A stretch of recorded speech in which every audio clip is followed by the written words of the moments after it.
Hello दोस्तों, स्वागत है आप सभी का इस वीडियो में। तो दोस्तों, आज हम आपके लिए बहुत ही एक इम्पोर्टेंट टॉपिक लेकर आए हैं, टेंस।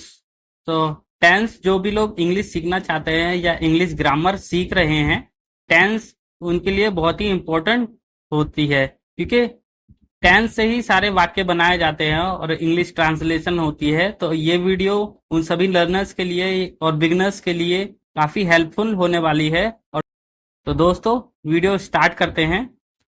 टेंस मुख्यतः तीन प्रकार के होते हैं: पास्ट टेंस यानी कि भूतकाल, प्रेजेंट टेंस यानी कि वर्तमान काल, और फ्यूचर टेंस यानी कि भविष्य काल। पास्ट टेंस में हम जो समय बीत चुका है यानी कि जो समय जा चुका है उसकी बात की जाती है।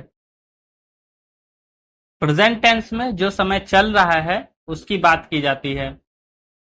और फ्यूचर टेंस यानी कि भविष्य काल में जो समय आने वाला है उसकी बात की जाती है।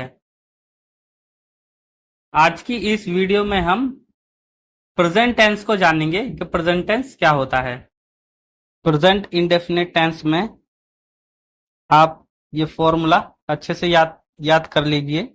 सब्जेक्ट प्लस वर्ब की फर्स्ट फॉर्म, ठीक है। सब्जेक्ट यानी कि कर्ता और वर्ब यानी कि क्रिया, ठीक है। सब्जेक्ट यानी कि कर्ता, वर्ब यानी कि क्रिया। तो इसमें वर्ब की फर्स्ट फॉर्म यूज होती है प्रेजेंट इंडेफिनिट टेंस में। आप देखिए दोस्तों, इंग्लिश के अंदर पर्सन को तीन पार्टों में डिवाइड किया गया है: फर्स्ट पर्सन, सेकंड पर्सन और थर्ड पर्सन। ये क्या होते हैं दोस्तों, समझिए इन्हें, ठीक है। फर्स्ट पर्सन यानी कि मैं, मेरे लिए मैं हूं, आपके लिए आप, खुद आप फर्स्ट पर्सन हैं, ठीक है। सेकंड पर्सन जिससे हम बात कर रहे हैं, सामने वाला, सेकंड पर्सन होता है सामने वाला, ठीक है। और थर्ड पर्सन होता है जिसके बारे में बात की जा रही है, उसे थर्ड पर्सन बोला जाता है। जैसे किसी तीसरे व्यक्ति या तीसरी व्यक्ति वस्तु की बात की जा रही हो, उसे थर्ड पर्सन कहा जाता है, ठीक है। तो देखिए दोस्तों, फर्स्ट पर्सन अगर सिंगुलर नंबर में होगा यानी कि एक वचन में होगा तो फर्स्ट पर्सन के लिए आई यूज होगा, ठीक है। इसलिए मैं के लिए आई यूज होता है, ठीक है, क्योंकि वो फर्स्ट पर्सन है और अकेले व्यक्ति के बारे में बात की जा रही है, ठीक है। वहीं अगर फर्स्ट पर्सन बहुवचन में हो यानी कि दो या दो से ज्यादा हो तो वी फर्स्ट पर्सन का बहुवचन होता है, आई का बहुवचन होता है वी। हम हम के लिए वी यूज होता है। तो एक वचन में हो तो आई फर्स्ट पर्सन और बहुवचन में हो तो वी, इसलिए यू का यू यूज होता है। यू यू का तुम या तुम लोग, तो इसका यू का यू ही यूज होता है, ये एक वचन में हो या बहुवचन में हो, ठीक है। और ही शी इट, ये अगर एक वचन में हो तो ही शी इट यूज होगा, ठीक है, थर्ड पर्सन के लिए, ठीक है। और अगर ही और ये अगर वचन में हो तो इनके लिए दे यूज किया जाएगा, दे, ठीक है। अब इस प्रकार के वाक्य होते हैं प्रेजेंट इंडेफिनिट टेंस में। तो ये देखिए, जैसे कि मैं खाता हूं, इसमें देखिए, अब इसको हम इस वाले फॉर्मूले से बनाएं, इसका ट्रांसलेट करें तो देखिए, इसमें सब्जेक्ट कौन है, सब्जेक्ट है मैं, ठीक है, करता है वो, ठीक है। और क्रिया क्या है, खाता हूं, ठीक है। तो इसका सीधा ट्रांसलेट होगा आई ईट, ठीक है। ये इसका सीधा ट्रांसलेट हो जाएगा, ठीक है, आई ईट। हम खाते हैं, यहां देखिए बहुवचन है, यहां हम यूज हुआ है, तो हम के लिए ये देखिए वी बताया था ना, वी ईट, ठीक है, वह खाती है। अब ये थर्ड पर्सन के बारे में बात हो रही है, थर्ड पर्सन किसी तीसरे व्यक्ति के बारे में बात हो रही है कि वह खाती है। वह खाती है मतलब वह एक अकेले व्यक्ति के बारे में बात हो रही है कि वह मतलब अकेली लड़की है, ठीक है। तो वह खाती है, इसके लिए शी यूज होगा, शी ईट, ठीक है। इसी प्रकार राम खाता है, राम यानी कि वह भी थर्ड पर्सन है, कोई तीसरा व्यक्ति है, और अकेला व्यक्ति है, अकेले व्यक्ति के बारे में बात हो रही है, तो इसी प्रकार राम ईट्स आएगा। ठीक है, और ध्यान दीजिएगा दोस्तों, इस प्रकार के वाक्यों में थर्ड पर्सन जब सिंगुलर नंबर में होता है तो क्रिया के साथ एस या ईएस लग जाता है। ठीक है, ये देखिए यहां पे ईट्स के साथ एस लगा हुआ है। ठीक है, तो गो के साथ ईएस लगता है, गो के साथ ईएस लगेगा, बाकी सबके साथ एस लगेगा। ठीक है,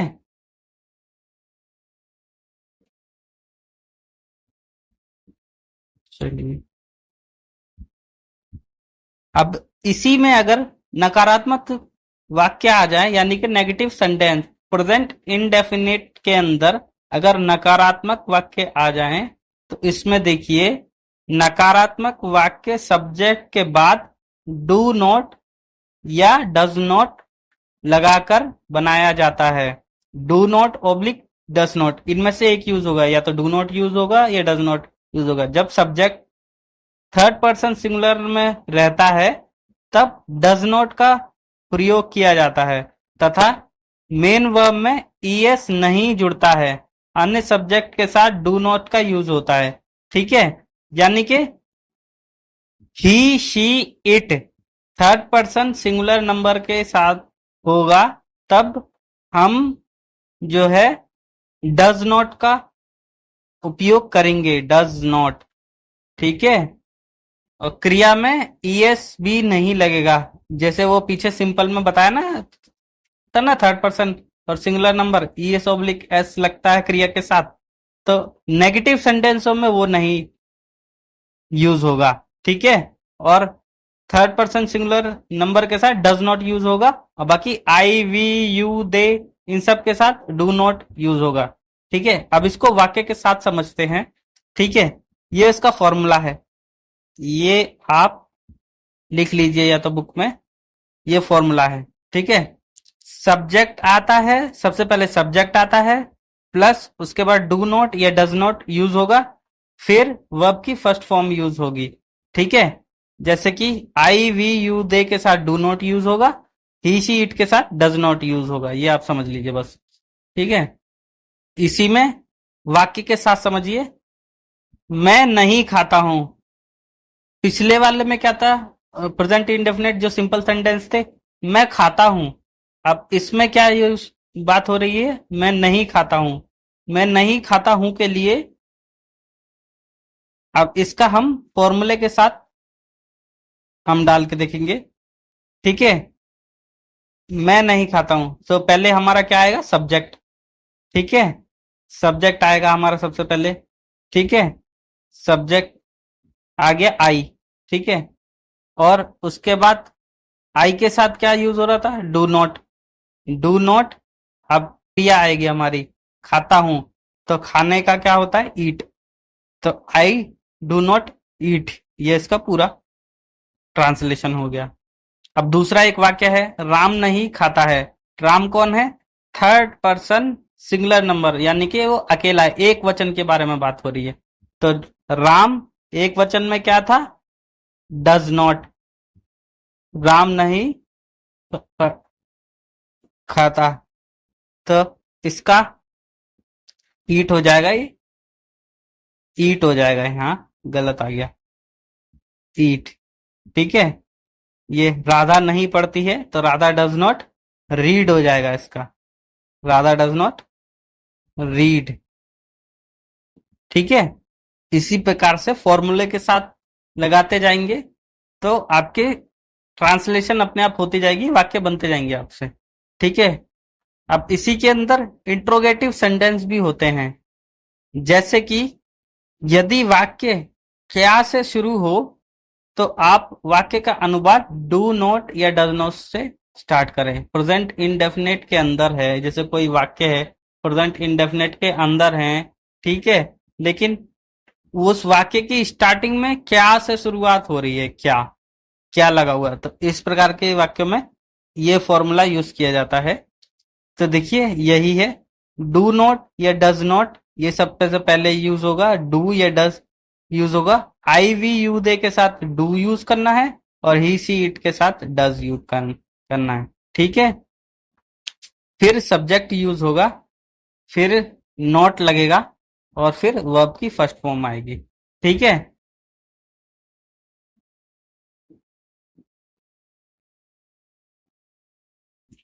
जैसे कि ये देखिए आप फर्स्ट देखिए, ये क्या मैं खाता हूं। अब ये देखिए क्या से स्टार्ट हो रहा है, क्या मैं खाता हूं। तो क्या मैं खाता हूं, तो देखिए मैं के लिए आई यूज होता है, आई के साथ क्या यूज होता है, do.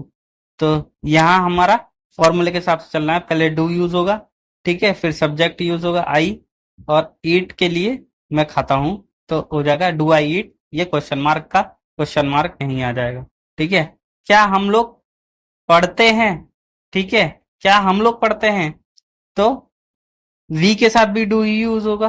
Do we read, do we read हो जाएगा, और क्वेश्चन मार्क का क्वेश्चन आ जाएगा। ठीक है, क्या तुम गाते हो, ठीक है, तो यू के साथ तुम यानी कि यू के साथ भी do use, do you sing. क्या राम स्कूल जाता है, does Ram go to school. ठीक है, इसके लिए थर्ड पर्सन सिंगुलर नंबर थे, डज यूज होगा। ठीक है, राम गो टू स्कूल। ठीक है, क्वेश्चन मार्क है क्वेश्चन मार्क। अब इनके आंसर जो होते हैं, ठीक है, इंट्रोगेटिव सेंटेंस, जैसे कि इंट्रोगेशन जिसको बोलते हैं, इंट्रोगेटिव सेंटेंस, इनके जो आंसर जो होते हैं, ठीक है, वे भी शॉर्ट में दिए जाते हैं। इनके पूरे सिंगुलर, इनके पूरे लाइन वाले आंसर नहीं होते, इनके एक वर्ड या दो वर्ड के इनके आंसर होते हैं। जैसे क्या, जैसे फर्स्ट इनका क्वेश्चन देखिए, फर्स्ट क्या मैं खाता हूं, तो इसका आंसर क्या होगा, हाँ मैं खाता हूं, या फिर नहीं मैं नहीं खाता, बस इतना ही होगा। तो इसके लिए देखिए यस नो क्वेश्चन भी बोलते हैं इन्हें, इनके आंसर खाली यस नो में दिए जाते हैं। कॉमनली स्पीकिंग में इनके यस नो में ही आंसर होते हैं। देखिए क्या मैं खाता हूं, यस आई डू, यानी कि हाँ मैं खाता हूं। देखिए क्या हम लोग पढ़ते हैं, यस वी डू, हाँ हम पढ़ते हैं, और या फिर नो वी डोंट, नहीं हम नहीं पढ़ते। ठीक है, क्या राम स्कूल जाता है, यस ही डज, और या फिर नो ही डजंट। ठीक है, क्या तुम गाते हो, यस आई डू, और नो आई डोंट। ठीक है, इस प्रकार यूज किया जाता है। ठीक है, अब आगे चलते हैं दोस्तों। अभी इसी में प्रश्नवाचक वाक्य हो जाते हैं। यदि प्रश्नवाचक वाक्य में कब, क्यों, कहां, कैसे यूज हो, तो वाक्य की रचना इस प्रकार होगी। वाक्य के बीच में जैसे कब, क्यों, कहां, कैसे जरूरत, तो सबसे पहले वो यूज होगा। ठीक है, उसके बाद डू नॉट या डज नॉट ये यूज होगा। ठीक है, आई वी यू दे के साथ डू यूज होगा, और ही शी इट के साथ डज यूज होगा। प्रेजेंट इंडेफिनिट में यही आपके हेल्पिंग वर्ब होते हैं, डू और डज। ये आपको ध्यान रखना है, आई वी यू के साथ हमेशा डू यूज होगा प्रेजेंट इंडेफिनिट में, और ही शी इट के साथ डज यूज होगा। ठीक है, फिर आपका सब्जेक्ट आ जाएगा, फिर वर्ब की फर्स्ट फॉर्म आ जाएगी। इस प्रकार के वाक्य इस प्रकार से बनते हैं। जैसे कि एक एग्जाम्पल देखिए, ये नीचे एक वाक्य है, क्या कहाँ रहते हैं, तो वाक्य के बीच में कहाँ यूज हुआ है ना, कहाँ। ठीक है, तो कहाँ का हम यूज करेंगे, सबसे पहले फॉर्मूले के साथ चलिए। सबसे पहले यूज होगा व्हेन, कहाँ के लिए वेयर यूज होता है। ठीक है, उसके बाद हमारा हेल्पिंग वर्ब आ जाएगा डू। ठीक है, उसके बाद हमारा सब्जेक्ट आ जाएगा यू। ठीक है, उसके बाद हमारी लास्ट में क्रिया आ जाएगी। रहने का होता है लिव, तो where do you live, question mark का क्वेश्चन मार्क। ठीक है, राम क्या खाता है। ठीक है, अब ये थर्ड पर्सन सिंगुलर नंबर है। ठीक है, अब क्या खाता है, तो क्या आ रहा है ना, क्या क्या के लिए यूज होता है वट। ठीक है, क्या के लिए होता है वट, और फिर हमारा हेल्पिंग वर्ब हो जाएगा थर्ड पर्सन सिंगुलर नंबर में ये डज एक वचन के लिए डज यूज होता है, और फिर राम है, नाम है तो नाम आ जाएगा राम, और फिर आ जाएगी हमारी क्रिया ईट, व्हाट डज राम ईट, और वर्ब की फर्स्ट फॉर्म आ जाएगी। ठीक है। अब इसी में अगर नेगेटिव सेंटेंस भी हो आ जाए इसी के अंदर, ठीक है, एक तो प्रश्नवाचक वाक्य है और उसमें नहीं का यूज भी हुआ है, यानी नेगेटिव सेंटेंस में नहीं का यूज होता है, नहीं लिखा होगा नहीं। ठीक है, तो इसमें ये फॉर्मूला आप नोट करके लिख लीजिए। ठीक है, उसमें वाक्य के बीच में कहाँ का क्यों कैसे भी यूज हुआ है, प्रेजेंट इंडेफिनेट में है, और वाक्य के अंदर नहीं भी यूज हो रखा है नहीं। ठीक है, तो इस प्रकार के वाक्य होते हैं। तुम क्यों नहीं पढ़ते हो, यानी कि प्रश्नवाचक है, क्वेश्चन पूछ रही है। ठीक है, इसमें नहीं का उपयोग भी है। ठीक है, क्यों भी हुआ है। तो ठीक है, तो घबराना नहीं है, ये सीधा आप फॉर्मूले के हिसाब से चलिए। ठीक है, फॉर्मूला लिख दीजिए, अब इसको हम तोड़ेंगे, इसको फॉर्मूले के हिसाब से रखते जाइए। ठीक है, वाई क्यों के लिए सबसे पहले यूज होगा वाई। ठीक है, फिर हमारा हेल्पिंग वर्ब आ जाएगा डू या डज आ जाएगा, तो तुम यानी कि यू के साथ यूज होता है डू, डू, फिर हमारा सब्जेक्ट आ जाएगा यू, और फिर हमारा यूज हो जाएगा नोट नहीं, और लास्ट में आ जाएगा हमारी क्रिया। क्रिया तुम क्यों नहीं पढ़ते हो, पढ़ने का होता है रीड, तो why do you not read, इसका ये हो जाएगा। इससे ये है कि अगला है राम गाना क्यों नहीं गाता है। तो ठीक है, इसका हम बनाएंगे क्यों, क्यों के लिए आता है वाई, वाई हेल्पिंग वर्ब है डज। ठीक है, राम, फिर आएगा नॉट, सिंग ए सॉन्ग गाता का बोलता है, गाना का बोलता है सिंग, यानी कि सिंग ए सॉन्ग ही बोला जाता है इसको। ठीक है, यानी कि गाना गाता है ना, गाने का सिंग ए सॉन्ग, और why does not Ram sing a song, इसको ऐसे भी यूज कर सकते हैं। ठीक है, तो दोस्तों यहाँ आपका आज प्रेजेंट इंडेफिनेट ये पूरा कंप्लीट होता है। अगर आपको वीडियो पसंद आई है तो कृपया चैनल को लाइक करें और सब्सक्राइब करें। धन्यवाद।